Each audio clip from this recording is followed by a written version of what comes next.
एक बार की बात है, एक ब्राह्मण पुरुष था और ब्राह्मण पुरुष जो था वो सज्जन था। लेकिन उसकी जो पत्नी थी वो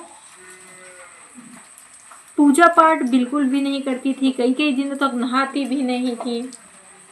वो किसी भगवान का भी पूजा नहीं करती थी और बहुत बार ब्राह्मण समझाता लेकिन फिर भी वो नहीं मानती थी। उनके घर में बहुत दरिद्रता था, उनको पैसों के लिए बहुत तंगी थी। लेकिन एक बार क्या होता है, उनके यहाँ एक बच्ची का जन्म होता है। बच्ची धीरे धीरे बड़ी होने लगती है, बच्ची स्कूल जाना स्टार्ट कर देती है। और बच्ची जैसे स्कूल जाने लगती है तो बच्ची जो रहती है घर से जौ का दाना लेके जाती और जाते में गाय को क्या करती, रास्ते पे खिलाती थी। और वो बृहस्पतिवार का जो है व्रत रखा करती थी और बृहस्पति देव की पूजन किया करती थी। और जब वापस आती थी उधर से तो उनको जौ जो होते थे सोने के रूप में मिलते थे, सोने के जौ बन जा रहते थे। तो एक दिन वो क्या करती है, घर में सोने के जौ को शूफे पे रख के देखती रहती है। तो जो उनकी माँ रहती है वो बोलती है, ये जो सोने का जौ है उसे सोने के सूप में आप मतलब देखेंगे इनको, ठीक है, तब आपको अच्छा लगेगा। तो एक काम करिए, आप सोने का सूप भी ले लाना।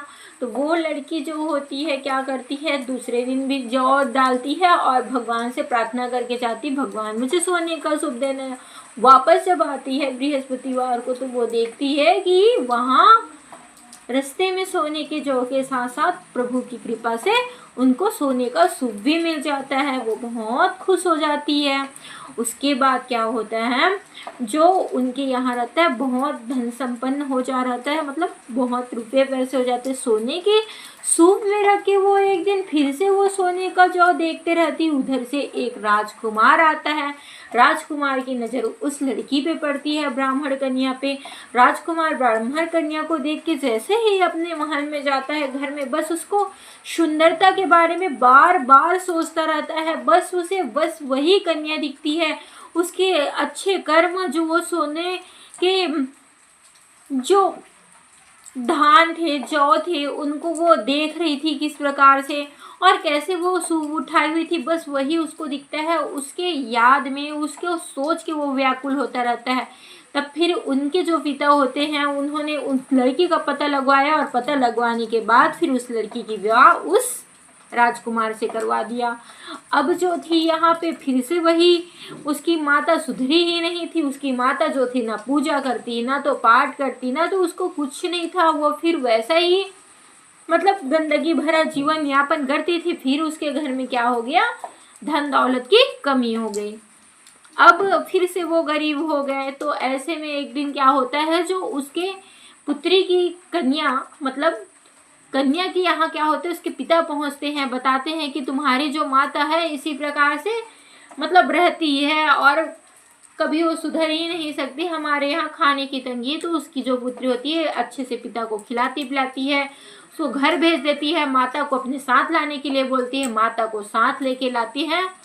तो माता को पूजा करने के लिए बोलती है जो वो कन्या होती है उनकी पुत्री, पर उसकी माता जो होती है बात को मानती ही नहीं है और वो क्या करती है, झूठे भोजन को अपनी पुत्री का खा ही लेती है सुबह उठ के।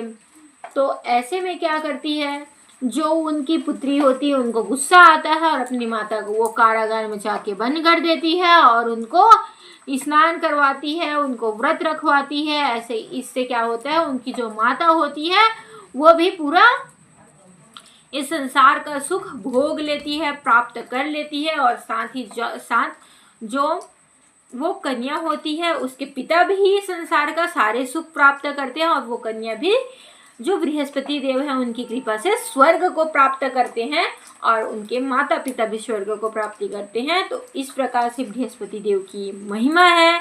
तो बृहस्पतिवार स्पेशल आप सबको बृहस्पति देव की महिमा बने रहे, इसी कामना के साथ थैंक्स फॉर वॉचिंग। जय सीताराम जी, जय बृहस्पति देव की।